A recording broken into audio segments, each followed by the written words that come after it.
¿Qué aviones tan únicos crearon los ingenieros durante la Segunda Guerra Mundial? Solo miren, el asimétrico Blohm y Voss BV-141, el primer ala voladora del mundo con propulsión a reacción.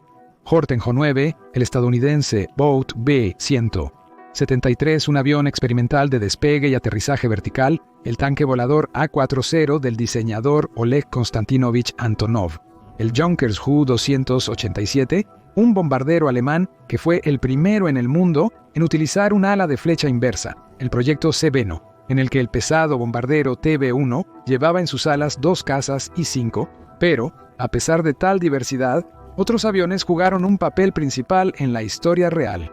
Se considera que uno de los principales aviones de la Segunda Guerra Mundial para nuestro país fue el soviético Il-2. Pasó por toda la guerra, se produjeron más de 36.000 aviones de ataque. Esto lo convirtió en el avión de combate más producido de la historia. El Il-2 se volvió tan importante para el Ejército Rojo como el aire y el pan, como lo expresó Stalin. En el Ejército Rojo, el avión fue apodado Jorobado debido a la forma distintiva de su fuselaje. Los propios constructores llamaron al avión que desarrollaron tanque volador. Los pilotos alemanes llamaban al avión de concreto, carnicero, sierra de carne y muerte negra por su resistencia. Se puede considerar que desde el inicio de su uso en combate en el frente, el avión de ataque Il-2 se distinguió como un avión de combate muy resistente y duradero, y salvó la vida de muchos pilotos, manteniendo la capacidad de volar con daños que habrían sido, por así decirlo, incompatibles con la vida para cualquier otro avión. Ocurrieron casos raros en los que los aviones dañados en combate, después de realizar un aterrizaje normal en su aeródromo, literalmente se desmoronaban en pedazos o no eran aptos para reparación debido a la cantidad significativa de daños mayores y menores. Los ingenieros de las divisiones de aviación de asalto indicaron en los documentos oficiales: era difícil imaginar cómo estos aviones podrían seguir volando. Una cosa estaba clara: los pilotos hicieron todo lo posible para llegar al aeródromo, sabiendo sobre los graves daños al avión. Por supuesto, la alta resistencia del Il-2 fue utilizada en su totalidad principalmente por pilotos experimentados. Hay muy pocos ejemplos registrados de jóvenes pilotos que regresan en aviones dañados. Y aún así, gracias a la notable resistencia del Il-2, los pilotos de asalto a menudo lograban realizar un aterrizaje forzoso en cualquier espacio adecuado o volar hasta su aeródromo. Alrededor del 10% de los aviones Il-2 dañados fueron enviados a reparación o fueron dados de baja debido a la imposibilidad de reparación. Los restantes fueron restaurados por el personal de mantenimiento y los talleres de reparación de aviación de campo. Sin embargo, muchos especialistas señalaron las deficiencias del legendario Il-2. Tenía una baja eficacia en los ataques de bombardeo y asalto y un alto nivel de bajas en combate. La armadura, que se presentaba como la principal ventaja del Il-2 para 1941-1945, también resultó ser insuficiente. La armadura no salvó a estos tanques voladores de ser destruidos en grandes cantidades por los cazas y artilleros antiaéreos alemanes. Desde aquí, la construcción semimadera del Il-2, que era un avión de combate imperfecto, reducía aún más la durabilidad de esta máquina en el campo de batalla.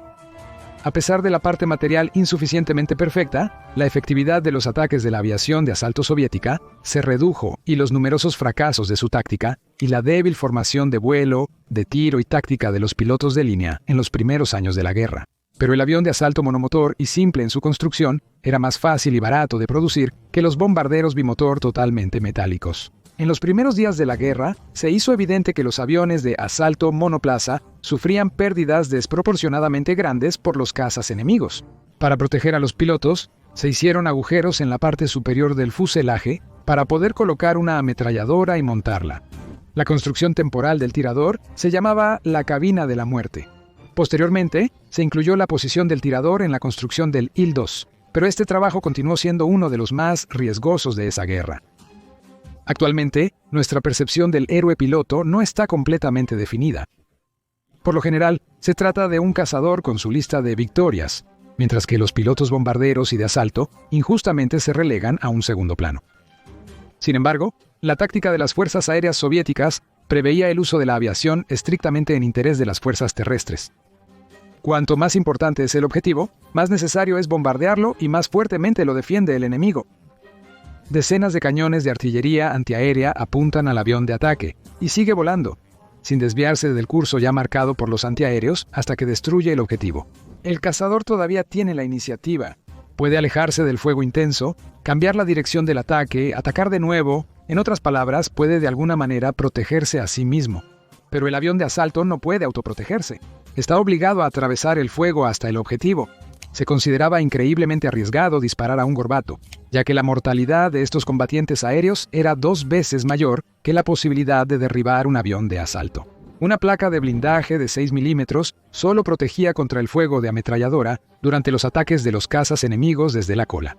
Además, el ángulo de disparo de una ametralladora de gran calibre no siempre permitía disparar a las máquinas enemigas, y los alemanes rápidamente se dieron cuenta de que necesitaban atacar a la muerte negra desde atrás y desde abajo, donde los tiradores no podían alcanzarlos. Pero además del legendario Il-2, con todas sus ventajas y desventajas, había otro avión que injustamente tiene la reputación de ser un aparato poco serio. Aunque el avión de combate más primitivo de la Gran Guerra Patria, era, por extraño que parezca, también el más volador y uno de los más precisos. Durante la guerra se produjeron menos de 12.000 U-2, muchos de los cuales no se convirtieron en bombarderos precisos, sino en aviones de comunicación. Eso es la mitad de lo que los famosos aviones de ataque Il-2, que levantaron el doble de bombas que el U-2. Además, durante la guerra se produjeron 11.000 bombarderos P-2, que levantaron 4 veces más bombas que el modesto biplano. Y a primera vista, parece que el papel del avión de entrenamiento modelo 1928 durante la guerra no fue particularmente significativo. Además, debido a su baja velocidad, solo podía cubrir 100 km por hora con bombas, imposibilitando su uso diurno. ¿Cuál es el límite de distancia nocturna antes de requerir miras nocturnas? Por lo tanto, en la conciencia masiva se formó una imagen persistente de que el pequeño avión nocturno solo se ocupaba de bombardeos perturbadores. Volaba y zumbaba incesantemente. Bueno, parece que privar al enemigo del sueño también es un trabajo de combate. Sin embargo, hay un pero. Es muy difícil lograr precisión al bombardear desde aviones de la Segunda Guerra Mundial con bombas de caída libre. En 1941, según los datos de la Fuerza Aérea Soviética, más de 2/3 de los pilotos ni siquiera acertaban durante el día en un polígono de tiro del tamaño de 40.000 metros cuadrados, que es el tamaño de varios campos de fútbol. En el campo de batalla, rara vez hay objetivos de 4 hectáreas, por lo que en realidad acertaban aún menos. Incluso los aviones de ataque a baja altura Il-2 no acertaban en un área de 2.000 metros cuadrados más a menudo que en el 13% de los casos. Y eso en el polígono del piloto más experimentado. Se podía bombardear con más precisión desde un picado. Por ejemplo, los soviéticos I-16, bombardeando en picado hasta 40 metros, en el 90% de los casos, acertaban en un objetivo de 1.000 metros cuadrados. No obstante, el bombardeo en picado requiere pilotos con amplia experiencia de vuelo, y en la Unión de Repúblicas Socialistas Soviéticas escaseaban. El problema ni siquiera era acertar al objetivo. Se buscaba evitar golpear accidentalmente a los aliados en el proceso. Por eso, a los bombarderos soviéticos se les asignaron objetivos a no menos de 800 metros de su propia infantería. Con una excepción U-2, se les asignaron objetivos directamente cerca de sus propias tropas. La razón era simplemente la baja velocidad. El biplan volaba 3 veces más lento que el Il-2 y 4 veces más lento que el Pi-2, lo que permitía apuntar mucho mejor. Debido a la oscuridad de la noche, podía volar mucho más bajo que los aviones diurnos. Un golpe típico de U-2 se realizaba desde una altura de 400 a 800 metros en una noche sin luna, y no más de 1.200 metros en una noche de luna. Por esto, se usaron para ataques nocturnos incluso en Stalingrado, donde los alemanes solo usaban los Junkers 87. Aquí está la cita de un participante en la batalla de Stalingrado. Ningún bombardero nocturno moderno puede recibir las tareas que se le dan a los U-2. Se les da la tarea de bombardear una casa específica, no a la izquierda ni a la derecha, sino exactamente esta, en la que se han asentado los alemanes. Se les da la tarea de bombardear la mitad alemana del cuadrante, mientras que la otra mitad está en nuestras manos.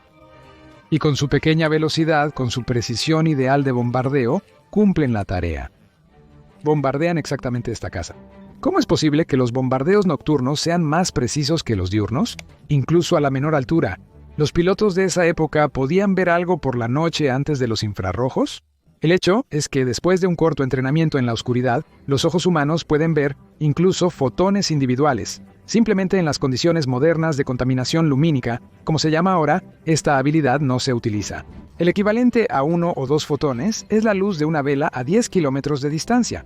La altura típica de vuelo de un U-2 era suficiente para distinguir cómo una persona en el suelo enciende un cigarrillo. Hay un dicho conocido entre los pilotos nocturnos que un piloto debe ser capaz de aterrizar en un aeródromo por el brillo del cigarro del comandante del regimiento. En esencia, no era una exageración. Los aeródromos de avanzada para estos biplanos no estaban a más de 20 kilómetros del enemigo, por lo que los marcaban con linternas manuales del tipo ratón volador, extremadamente tenues por cualquier medida. De lo contrario, el enemigo impediría el trabajo disparando y bombardeando el aeródromo.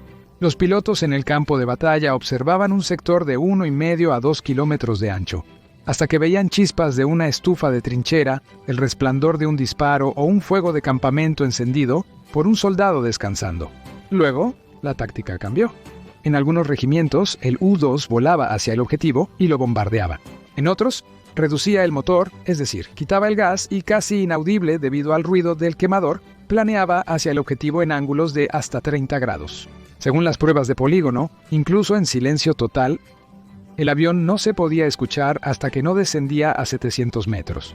Sturman, observando el objetivo por la abertura del ala, ordenó lanzar la bomba. Tras esto, el piloto aceleró de inmediato, pero el objetivo, revelado por la luz abajo, no tuvo tiempo de cambiar su posición antes de la explosión. Solo en casos extremos, si el enemigo, endurecido por la amarga experiencia, no encendía las estufas en invierno, el navegante lanzaba una bomba de iluminación de 3 kilogramos en paracaídas. Bajo su luz, el avión atacaba el objetivo. Sin embargo, en la práctica, los alemanes, frustrados por los vuelos constantes, frecuentemente disparaban contra las aeronaves. Rara vez acertaban, y su fuego a menudo se usaba como punto de referencia para apuntar.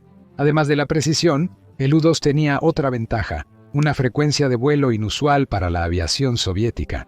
Así, 588 escuadrones de bombarderos nocturnos realizaron 23.672 salidas de combate en 1.882 días de operación. En promedio, 22 vuelos por día, aunque había entre 20 y 40 tripulaciones en él.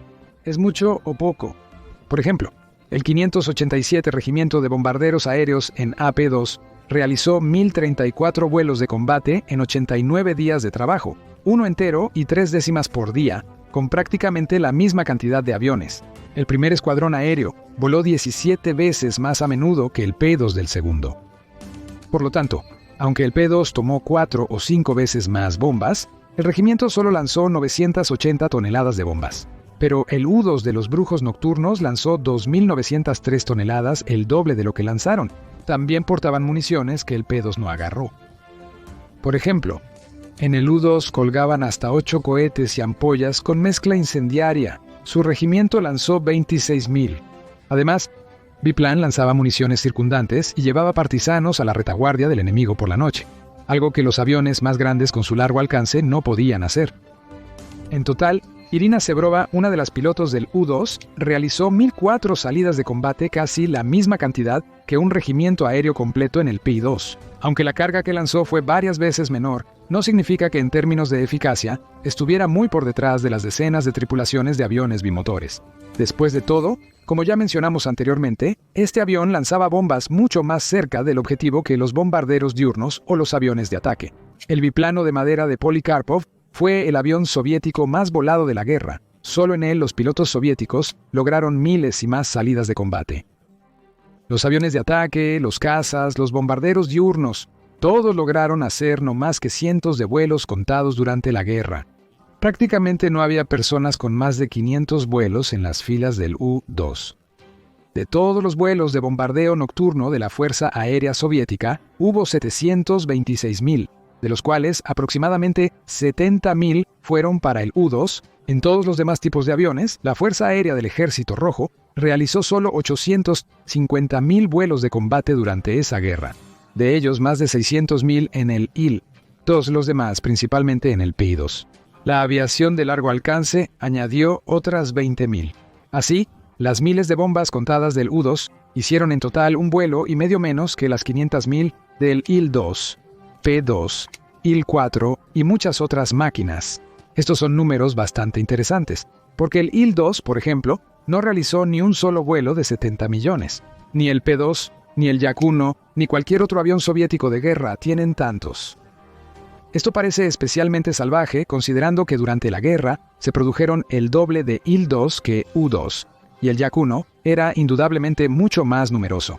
La situación con las bombas descartadas también es sorprendente. Los bombarderos de primera línea lanzaron 300.000 toneladas, de las cuales el U-2 lanzó cada tercera tonelada. ¿Cómo sucedió que unos pocos miles de biplanos lanzaron solo una vez y media menos bombas que decenas de miles de Il-2? La razón de esto fueron las inusuales cualidades de vuelo del pequeño avión. Debido a su pequeña masa, tiene grandes ruedas de baja presión necesarias para despegar desde el suelo en cualquier clima. En segundo lugar, tenía un ala bastante grande para una máquina tan ligera. No le permitía alcanzar una alta velocidad, pero generaba una gran fuerza de elevación incluso a baja velocidad. Por eso era seguro volar en él incluso con muy baja nubosidad, cuando literalmente nadie más podía volar en absoluto. Finalmente, ayudó el hecho de que el U-2 se utilizaba a menudo para la caza libre, aunque no se llamaba así. La búsqueda de fuegos en el suelo y su tratamiento con bombas era precisamente la caza libre. La llevaban adelante y a lo largo de las carreteras, buscando las luces de los tanques y vehículos. Los grandes aviones de ataque casi no volaban sobre ella. Requería una experiencia excepcional del piloto. ¿Dónde podría la aviación soviética obtener pilotos tan experimentados? Llegaban a ella como pilotos al frente, como correctamente señalaban en el cine soviético, con entrenamiento de despegue-aterrizaje. Por eso morían con frecuencia, sin tiempo para ganar experiencia. La mayoría de los pilotos de los mismos Il-2 o Pi-2 y 100 vuelos durante toda la guerra no lograron hacer, incluso si lucharon desde el principio hasta el final. Aquí claramente no se trata de caza libre. Los vuelos a objetivos designados por las tablas de aviación solo ocurrieron en días de ofensivas notables. Dado que la mayoría de los días en el frente eran días de estancamiento, la aviación grande no tuvo una influencia particular en el curso de las batallas durante estos periodos. Los U-2 no dependían del trabajo de los altos mandos. Los pilotos más experimentados del ejército no necesitaban instrucciones de objetivo. Buscaban y se acercaban a los objetivos en el cuadrado asignado por sí mismos, con cientos de vuelos a su crédito. Esta independencia de la cadena de mando les permitía volar con más frecuencia que otros. Pero ¿cómo resultó que este avión indefenso hecho de tela y madera fue el más resistente? Si cada avión de ataque Il-2 perdido requería 62 salidas cada bombardero diurno, P-296 y cada caza 123, entonces cada U-2 y R-5 perdido necesitaba 700 salidas. Salidas de 7 aviones. Pero podemos ignorar el R-5, ya que estos aviones fueron peores que el U-2 y no se produjeron durante la guerra. Solo se utilizaron las viejas máquinas de los años 30 y hubo pocos vuelos en ellas. Así, los biplanos no combatientes tuvieron las pérdidas mínimas entre todos los tipos de aviones soviéticos. Antes de ser derribado, un avión logró hacer muchas más salidas que el Il-2. Es decir, a pesar de tener la mitad de la capacidad de bombas, lanzó 6 veces más bombas. El P-2 superó en supervivencia a todos los demás en 8 veces, por lo que pudo lanzar un par de veces más bombas en su vida útil que este bombardero de motores potentes, que superó al biplano en 14 veces. Ahora, sobre el dinero. En los precios de los 40, el biplano de los años 20 costaba 25.000 rublos, el Il-2 157.500 rublos, el P-2 4 millones. Por el costo de un P-2, se podrían construir 10 U-2, que habrían lanzado 20 veces más que un solo P-2. Con el Il-2, este aumento habría sido de 36 veces. Desde la perspectiva de la economía militar, el crucero de poliéster era significativamente más eficiente que los aviones militares especializados. ¿Pregunta legal? ¿Cómo es eso? Los alemanes tenían excelentes pilotos de combate. Además tenían aviones nocturnos inalcanzables para los soviéticos, cazadores especializados en bombarderos nocturnos, equipados con radar a bordo. Su defensa aérea militar estaba equipada con decenas de miles de ametralladoras automáticas.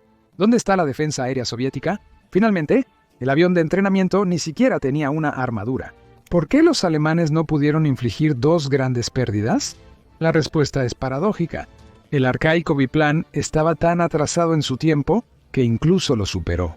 Expresándose en lenguaje moderno, era un acero, apenas perceptible en el espectro de sonido, visión y radio.